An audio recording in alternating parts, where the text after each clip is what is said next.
তো বন্ধুরা, লুসি অনলাইনে তোমাদের সবাইকে স্বাগত জানাই। আমি তোমাদের অঙ্কের স্যার জগন্নাথ প্রামাণিক। তো আজকে আমরা ক্লাস 7-এর কোষে দেখি 1.4 নিয়ে কথা বলবো। ঠিক, এবার কোষে দেখি 1.4-এ কি আছে না, কোষে দেখি 1.4-এ আছে মেনলি কি বর্গমূল। ঠিক, এবার বর্গমূল করা তোমরা জানো, ক্লাস 6-এই করেছো বর্গমূল, কোনো ব্যাপার না।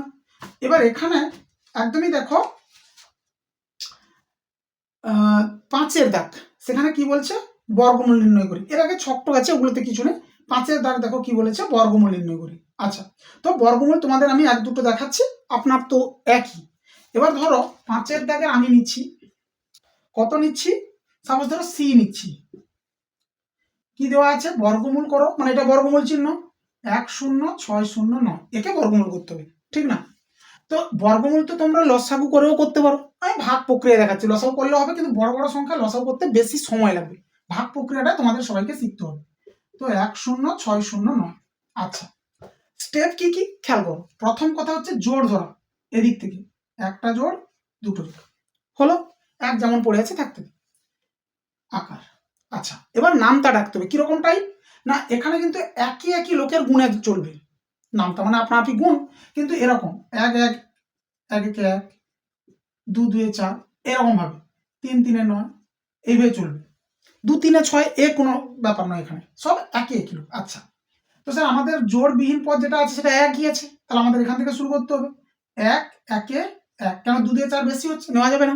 এবার এখানে যেমন ভাগের সময় বিয়োগ চলে, বিয়োগ, এটা হচ্ছে ভাগ প্রক্রিয়া বলে, ছাড়ো। তো স্যার নামলোকে জোড়, এখানে কিন্তু একটা সংখ্যা না, একটা জোড় নামবে। জোড় নামলো, এদিকে আকার, এর ডবল এ পাশে আসবে, অলওয়েজ এর ডবল। তো স্যার 1 এর ডবল কত এলো, 2 এলো। ঠিক, এবার দেখো আমরা এখানে যদি সব থেকে কম কত বসাতে পারবো, 1, তাহলে এখানে হয়ে যাবে কত, 21। যত বসাবো তত দিয়ে গুণ, 1 বসিয়ে যদি 1 দিয়ে গুণ করি তো 21 একে 21 হবে, কিন্তু এখানে তো মাত্র আছে 6, যাচ্ছে না, কারণ এটা ছোট হয়ে গেছে। তাহলে আর একটা জোড় নামাতে হবে। ঠিক, দুটো জোড় নেমেছে, তাই এখানেও শূন্য, এখানেও শূন্য হলো। আচ্ছা, এবারে দেখবো কিসে যায়। নিশ্চিতভাবে দেখতে পাচ্ছ, এর পাশে যদি 3 নিই, তাকে যদি 3 দিয়ে গুণ করি, তাহলে 3 3 9, 3 0 0, 3 2 6, মিলে যাচ্ছে, তাহলে 3 নিলে হচ্ছে। তাহলে আমাদের বর্গমূলের উত্তর কত এসছে, 103। বোঝা গেছে সবার? আমি আরো একটা দেখাচ্ছি, চেক করে একবার। খুবই সহজ, কোনো কঠিন নয়। আচ্ছা, ধরো আমি নিচ্ছি ই, ই নিচ্ছি। আচ্ছা, ইতে কি বলছে, বর্গমূল করতে হবে কাকে, 1 8 6 6 2 4। আচ্ছা, তো স্যার আগের মতোই 1 8 6 6 2 4। কাজ কি, প্রথম স্টেপ জোড় ধরা, জোড় জোড় জোড় হলো, আকার, নামটা ডাকা চালু। তো এখানে আছে 16, মানে সরি 18 আছে, তাহলে 4 4 16, তাহলে 4 যাচ্ছে, মানে 5 5 25 বেশি হবে। এখানে বিয়োগ করলে কত, 2, নামবে একটা জোড় হলো, এদিকে আকার, এর ডবল 8। তো এখানে কাটা কি ব্যাপার দেখার দরকার নেই, কাছাকাছি যে দোকানে আরো তো সংখ্যা আমার আছে, তাহলে 8-এর পাশে যদি আমরা 3 বসাই, যত বসাবো তত দিয়ে গুণ, 3 3 9, 3 8 24। আচ্ছা, যদি 4 বসাই বেশি হবে, বুঝতেই পারছো, কারণ 4 8 32 হবে, এখানে তো আছে, তাহলে 3-এ যাচ্ছে, কত যাচ্ছে, 2 4 9। আচ্ছা, বিয়োগ করি, 16 9 7 5 4 1, নামবে কে, জোড়। ঠিক, আসবে কে পাশে, এর ডবল, সবসময় কিন্তু এরই ডবল চলবে, তাহলে এর ডবল কত, 6 8 86 হচ্ছে। এবারে খেয়াল করো, শেষে কি আছে, 4। তো 4 হওয়ার জন্য 2 2 গুণ করলেও 4 হয়, আর 8 8 গুণ করলেও 64 4 হয়। তাহলে আমরা দেখবো কি না, এখানে যেটা আছে এর পাশে 2 বসিয়ে তাকে 2 দিয়ে গুণ করব, হয় কিনা দেখবো, বা এর পাশে 8 বসিয়ে তাকে 8 দিয়ে গুণ করব, কোনটা ম্যাচ করে দেখবো, যেরকম একটা ম্যাচ করা উচিত, যেহেতু বর্গমূল করতে বলেছে, হয় কিনা দেখা যাক। 2 2 4, 2 6 12, 2 হাতে 1, 2 8 16 17, এটাতেই ম্যাচ করে গেছে, তো এটা করার কোনো মানে নেই। 2 2, তাহলে বর্গমূলের উত্তর কত এসছে? এই যেটা 4, 3, 2। বোঝা গেছে সবার? তো এটা তোমরা ক্লাস 6-এও করেছো। আচ্ছা, এবার আমি একটু ভাষার অঙ্কের দিকে যাই। ভাষার অঙ্কের প্রথমে যে অঙ্কটা বলছে 3000-এর নিকটতম পূর্ণবর্গ সংখ্যা খুঁজি, যেটা কিনা একটা কি হবে 3000-এর থেকে বড়, আর একটা কি হবে 3000-এর থেকে ছোট, দুটো বের করতে হবে। আচ্ছা, তাহলে আমরা প্রথমে দেখি 3000 আদতে পূর্ণবর্গ কিনা একবার চেক করি, ঠিক না? তারপরে তো তার কাছাকাছি দেখবো কে আছে কে নেই। তাহলে 3000-কে যদি আমরা বর্গমূল করি, কত দাগ এটা? 6 দাগ। 3000-কে আমরা বর্গমূল করছি, জোর জোর, ঠিক না? কিসে যাবে স্যার? 5-এ যাবে। তাহলে এটা গেল 5, জোর নামলো, এর ডবল এলো 10। 5-এ দেখো বেশি হয়ে যাবে, 105-এ তো 500 হয়, 105 5-এ 500 বেশি হবে। তাহলে আমরা নিচ্ছি কত? 4। 4 4 16, 4 1 4। আচ্ছা, তাহলে খেয়াল করো, আরে কি হলো ব্যাপার? 10 থেকে 6 গেলে 4, আর এখানে 9 থেকে 1 গেলে 8, আর যাচ্ছে না। এবার খেয়াল করো, তাহলে 3000 তো পূর্ণবর্গ সংখ্যা নয়। কেন না? 3000-কে বর্গমূল করতে পুরোপুরি কাটেনি, একটু বেশি থেকে গেছে। কিন্তু যদি আমরা 3000-এর থেকে এই যেটা বেশি ছিল সেটা বাদ দিয়ে দিই, তাহলে যেটা হচ্ছে কত হচ্ছে না 2916। এটা কিন্তু পূর্ণবর্গ সংখ্যা, এবং একে বর্গমূল করলে তার উত্তর কত হতো স্যার? 54 হতো। কেন না 3000-কে বর্গমূল করতে 54 এসছে, বর্গমূলের উত্তর এসছে 54, আর এখানে থেকে গেছে কত? 84। তাহলে আমরা যদি সংখ্যাটা থেকে 84 যেটা বেশি ছিল বাদ দিয়ে দিই, তাহলে যেটা আসবে সেটা পূর্ণবর্গ সংখ্যা হবে, কারণ ওটা থাকলে তো কেটে যেত, এবং যার বর্গমূল কত হবে? 54। তাহলে এটা একটা যা একটি কি সংখ্যা? পূর্ণবর্গ সংখ্যা। আচ্ছা, তাহলে এটা দেখো 3000-এর কাছে পূর্ণবর্গ সংখ্যা, যেটা কিনা 3000-এর থেকে ছোট। আমাদের দরকার কি? এর 3000-এর থেকে 3000-এর কাছে এবং 3000-এর থেকে বড় একটা পূর্ণবর্গ চাই। এ তো ছোটটা, এর থেকে একটু বড় চাই। তাহলে তার জন্য কি করছি? 54-র পরের সংখ্যাটা নিচ্ছি, কে আছে? 55। তাকে দুবার গুণ করি, অর্থাৎ 55 স্কোয়ার নিয়ে নিই। সেটা কত হয় দেখি। 55 স্কোয়ার কত হবে? মাত্র 20-এর 5 হাতে 2, 25, 50 দিয়ে 52, 2 হাতে 5, 25 5 30, 3025। এ তো নিশ্চিতভাবে পূর্ণবর্গ। হ্যাঁ স্যার, কেন? দুটো একই সংখ্যা গুণ করতে এটা এসছে পূর্ণবর্গ। তাহলে আমাদের উত্তর দুটো হয়ে গেল। 3000-এর নিকটবর্তী পূর্ণবর্গ সংখ্যা একটা হচ্ছে 3000-এর থেকে ছোট, যেটা এইটা, আর একটা হচ্ছে 3000-এর থেকে বড়, যেটা এইটা। বোঝা গেছে সবার? তাহলে আমরা প্রথম কি করলাম? 3000-কে বর্গমূল করলাম, দেখলাম যে না, এ পূর্ণবর্গ নয়। তাহলে যেটা বেশি থেকে গেছে ওটা বাদ দিতে যেটা পেলাম সেটা পূর্ণবর্গ, এবং সেটা 3000-এর থেকে ছোট।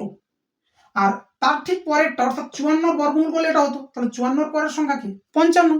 সেটাকে দুবার গুণ করতে পেলাম এটা, এটা 3000, এটা তো পূর্ণবর্গ সংখ্যা, যেটা কিনা 3000 থেকে বড়। বোঝা গেছে সবার? আচ্ছা, এর পরের অঙ্ক হুবহু এইটাই করতে বলেছে, জাস্ট এই বিয়োগটা, কত বিয়োগ দিলে পূর্ণবর্গ হবে। বর্গমূল করবে, যেটা বেশি থেকে যাবে ওটাই হচ্ছে উত্তর, কেন ওইটা বাদ দিলেই তো পূর্ণবর্গ হচ্ছে। আমি দেখাচ্ছি তারপরেরটা, অর্থাৎ কিনা 8 নম্বর অঙ্ক, কেন ওখানে যোগ করতে বলেছে, একটুখানি তোমাদের শিখতে হবে ব্যাপার কি।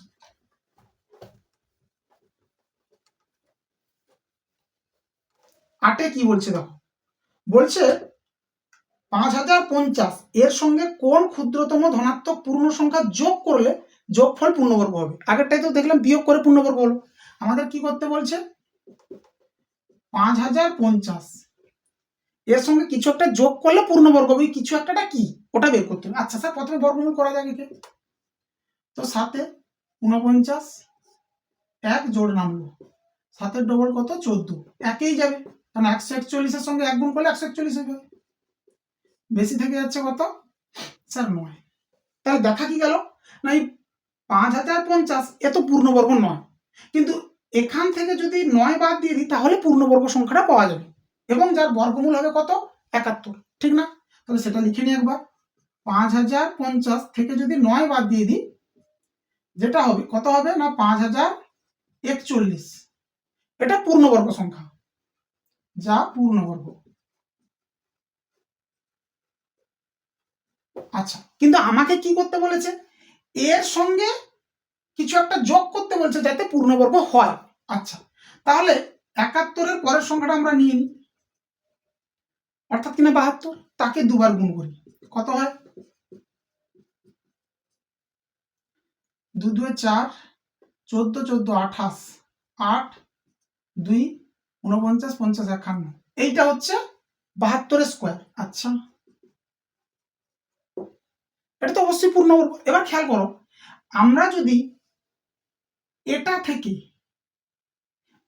এটা বাদ দিই তাহলে যে সংখ্যাটা পাবো সেটাই যদি আমি এর সঙ্গে যোগ করি তাহলে এই জায়গায় চলে আসবো। বলতে কি চাইছি, এটা আছে 5050, এর থেকে বেশি যে পূর্ণবর্গ সংখ্যা সেটা কত 5184। তাহলে আমরা যদি এখান থেকে এটা বাদ দিই, দিলে যেটুকু যে মানে বিয়োগফল যা হবে সেটাই যদি এর সঙ্গে যোগ করি তাহলে তো এটাই পাবো। তাহলে ওই সংখ্যাটাই যোগ করলে এটা পূর্ণবর্গ হয়ে যাবে। কথা কি বোঝা গেল? তাহলে আমরা প্রথমে কি করি, এটা থেকে এটা বাদ দিই, কত হচ্ছে 404 853 101। এটা এই 134 যদি কিনা আমরা 5050 এর সঙ্গে যোগ দিয়ে দিই তাহলে চলে আসবো কোথায় স্যার, এখানে। এটার সাথে 134 যোগ করলে এখানে চলে আসছি, এটা পূর্ণবর্গ। তাহলে আপনার এর সঙ্গে এটা যোগ করলে পূর্ণবর্গ, আমাকে ওটাই তো বের করতে বলেছে। তো লিখবো কি, অতএব নির্ণেয় ক্ষুদ্রতম ধনাত্মক সংখ্যাটি হলো কত 134, যেটা কিনা এর সাথে যোগ করলে কি হয়ে যাবে এ না স্যার, এ হচ্ছে পূর্ণবর্গ হয়ে যাবে। হলো, বোঝা গেছে সবার? সিম্পল একদম। এবার এরপরে দেখো 9 10 12 13 14, 9 10 12 13 14, এই অঙ্কগুলোতে দেখবে তোমরা প্রশ্ন পড়লে যত ততর ব্যাপার। আর আমাদের বর্গমূল চ্যাপ্টার ক্লাস 6-এই পড়েছিলাম, যত তত থাকলে কি করতে হয় না স্যার, বর্গমূল করতে হয়। এবার যেখানে যত তত হচ্ছে না, যা করলে যত তত হবে সেটাই করতে হবে। কোনোটাতে গুণ করতে হতে পারে, কোনোটাতে ভাগ করতে হতে পারে। যেমন ধরো আমি তোমাদের দেখাচ্ছি কিছু অঙ্ক। সাপোজ ধরো আমি নিচ্ছি 12 দাগের অঙ্ক। কত দাগের অঙ্ক নিচ্ছি? 12 দাগের অঙ্ক। আচ্ছা, 12 দাগের অঙ্কে কি বলছে, শিবাজি সংঘের ক্লাবে যতজন সদস্য আছে প্রত্যেকের সদস্য সংখ্যা 5 গুণ চাঁদা দিয়েছে। তাহলে এখানে কিন্তু যত তত নেই, কারণ তারা 5 গুণ দিয়েছে। আচ্ছা, তাহলে মোট 5,15,205 টাকা চাঁদা উঠলো। তাহলে আমাকে বের করতে বলছে ক্লাবের সদস্য সংখ্যা কত। তাহলে কি করব না, আমরা লিখবো অঙ্কের ভাষায় সমস্যাটি হলো, প্রত্যেক অঙ্কে একই ভাষা, অঙ্কের ভাষায় সমস্যাটি হলো। কি লিখছি না, বর্গমূল তো করব, কিন্তু কখন না 5 1 5 2 0 5, একে ভাগ করে দিচ্ছি 5 দিয়ে। স্যার কেন? দেখো, শুধু এইটাকে বর্গমূল করতাম, যদি বলতো যতজন সদস্য ছিল প্রত্যেকে তত টাকা করে দিয়েছে, দিতে এই টাকাটা চাঁদা উঠেছে, তাহলে এটাকে ভাগ করতাম। কেন, যত তত আছে ভাগ পূর্ণবর্গ করে নিতাম। একেই শুধু পূর্ণবর্গ করতাম, ভাগ বলছি, পূর্ণবর্গ মানে বর্গমূল করতাম একে। কিন্তু আমাদের তো যত তত বলেনি, বলছে যতজন সদস্য আছে প্রত্যেকে তার 5 গুণ চাঁদা দিয়েছে। তাহলে 5 দিয়ে ভাগ করলেই যত তততে হাজির হবো, তারপর বর্গমূল। বোঝা গেছে সবার? ওইটা এবার ভাগ করে নাও। 5 একে 5, দুটো সংখ্যা ধরছি তো 0, 5 3 15, আবার দুটো সংখ্যা ধরছি তো 0, 5 4 20, আর 5 একে 5 হলো। 5 দিয়ে ভাগ করলে 5 একে 5, দুটো সংখ্যা ধরছি 0, 5 3 15, তোমরা ভাগ করলেই বুঝতে পারবে, কিছু বলার নেই। আচ্ছা, তো আমাকে করতে হবে কি, এই 10 30 41 একে বর্গমূল করতে হবে। তো পাশে করে নি 10 30 41। এখানে যেটা মেন বোঝার জিনিস সেটা কি, বর্গমূল তো করা তোমাদেরকে শিখতে হবে, আমি যেভাবে দেখাচ্ছি। প্লাস কেন 5 ভাগ হচ্ছে এটা তোমাকে প্রশ্ন পড়ে ফেলে নিতে হবে। আমি কি কথা বলেছি, যে যত তত থাকলে বর্গমূল করব, কিন্তু এই অঙ্কে যত তত নেই। কেন নেই? বলেছে যতজন সদস্য ছিল তারা প্রত্যেকে তার 5 গুণ দিয়েছে। তো 5 ভাগ করলে তবেই তো যত তততে আসবো, ওই জন্য বর্গমূল। বোঝা গেছে? যত তততে এলে তারপর বর্গমূল, এইটি। এবার বর্গমূল করো। 3 3 9 যাবে, 1 জোড় নামবে, 3 ডবল 6 কিসে যাচ্ছে, 2 যাবে, কেন 2 2 4, 2 6 12। আমি বলেছি এর পাশে যাকে বসাবে সেটা দিয়েই গুণ। আচ্ছা, তাহলে 10 থেকে 4 যাচ্ছে 6, নামবে কে? জোড়। আচ্ছা, এর ডবল 64, খেয়াল করে দেখো এটা মিলতে গেলে একই দরকার, তাহলে আমাদের উত্তর কত? 321। তো অতএব দিয়ে লিখে দেবে, কি লিখবে? ভাষা বইতে যা বলেছে, ক্লাবের সদস্য সংখ্যা কত? তো ক্লাবের সদস্য সংখ্যা কতজন? না 321 জন। ক্লাবের সদস্য সংখ্যা 321 জন হলো, একদমই সিম্পল। এবার ধরো আমি আরেকটা অঙ্ক দেখাই, যেটা কিনা 15 16তে দেখো, 15 দাগ আর 16 দাগ এই দুটো আবার একই।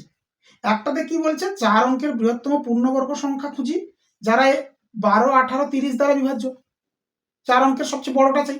আর পরেরটাতে বলছে 5 অঙ্কের সবচেয়ে ছোটটা চাই এবং পূর্ণবর্গ, অবশ্যই ছোট পূর্ণবর্গ সংখ্যা খুঁজো যেটা কি হবে 8 15 20 25 দ্বারা বিভাজ্য। তো যে কোনো একটা করলেই তোমরা বুঝতে পেরে যাবে কিভাবে করতে হবে। আমি ধরো কথা সাপোজ কতটা করছি? 15টা করছি।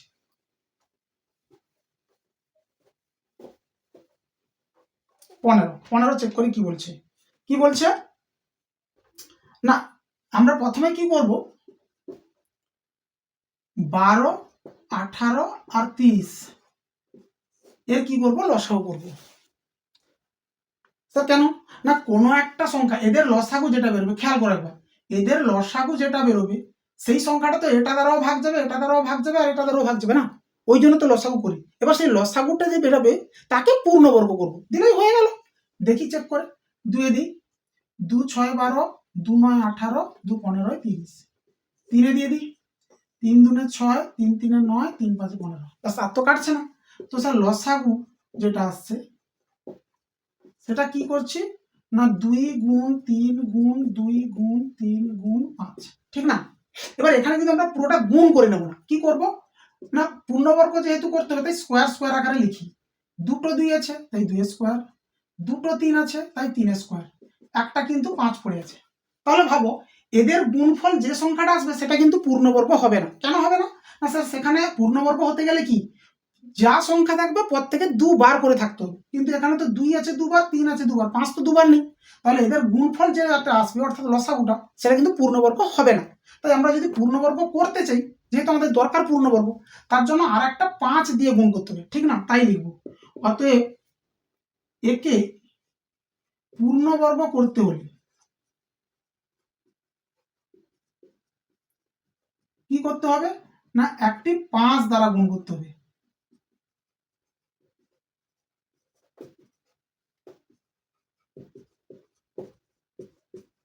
একটা 5 দিয়ে গুণ করে দিতে হবে। তো 5 দিয়ে যদি গুণ করে দিই তাহলে লসাগুটা কি দাঁড়াবে?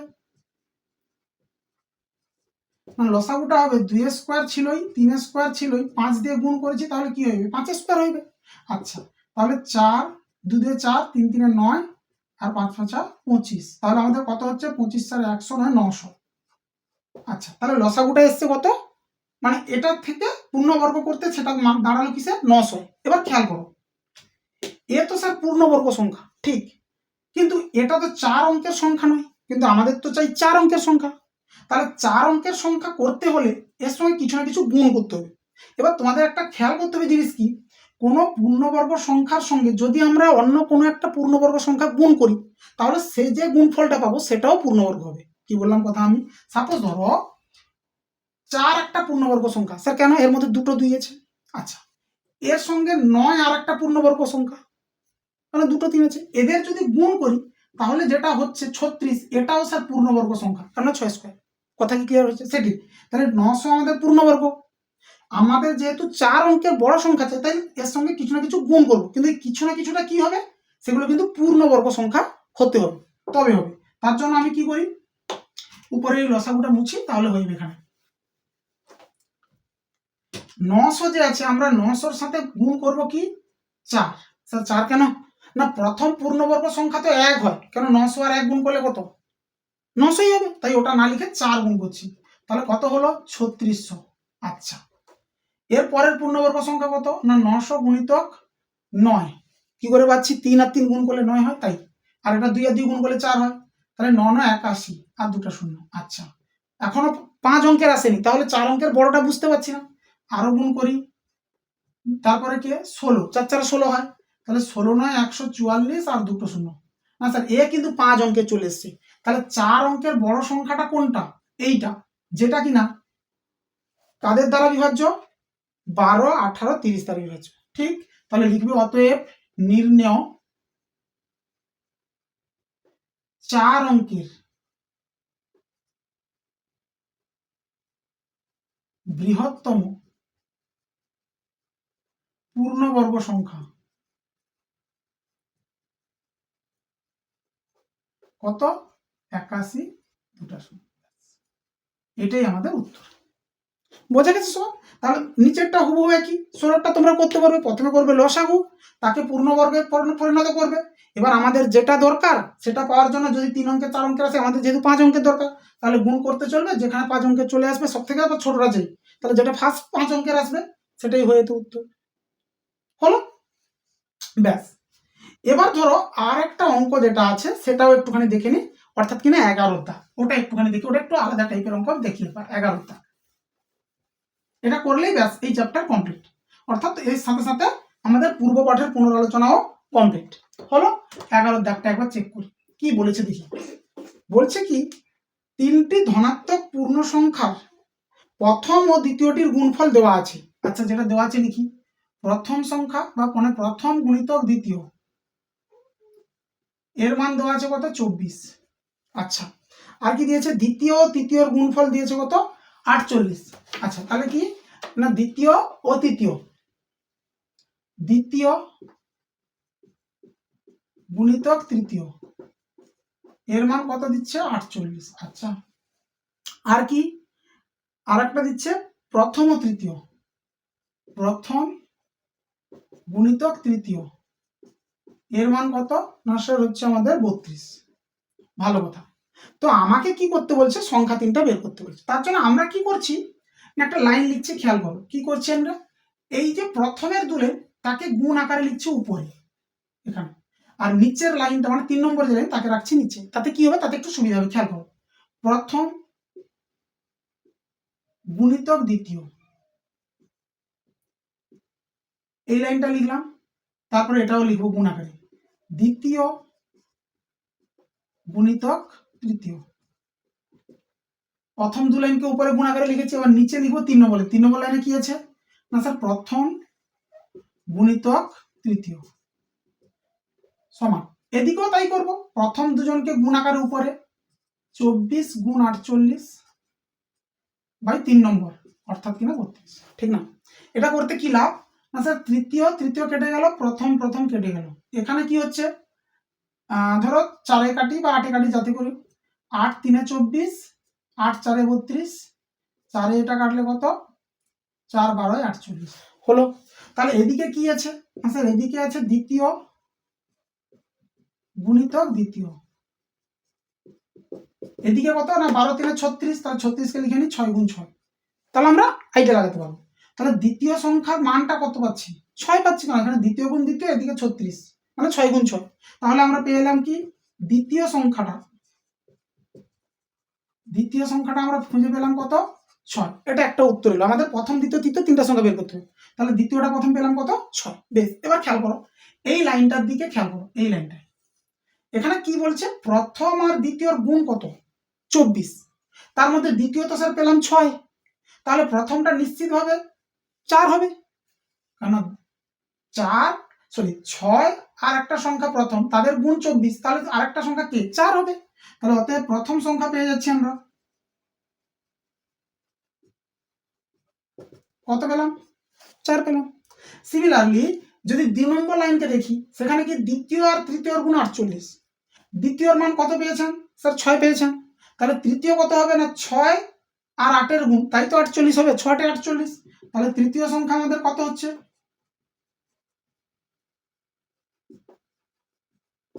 না, তৃতীয় সংখ্যা হচ্ছে 8।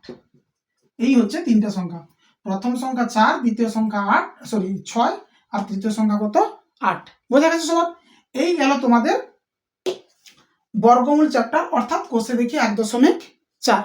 এইটা হলে কি পূর্ব পাঠের পুনরালোচনাও মোটামুটি ভাবে কমপ্লিট। কারণ এবারে ছবি আঁকাগুলো আছে, ছবি আঁকাগুলো তো বোর্ডে দেখানো সম্ভব হবে না, মানে বোর্ডে স্কেল পেন্সিল থেকে হয় না, আমি তোমাদেরকে খাতাতে জ্যামিতি বক্স দিয়ে করিয়ে দেখিয়ে দেবো।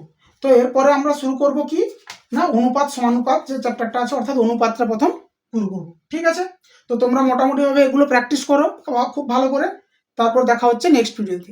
ঠিক, তো থ্যাংক ইউ সবাইকে।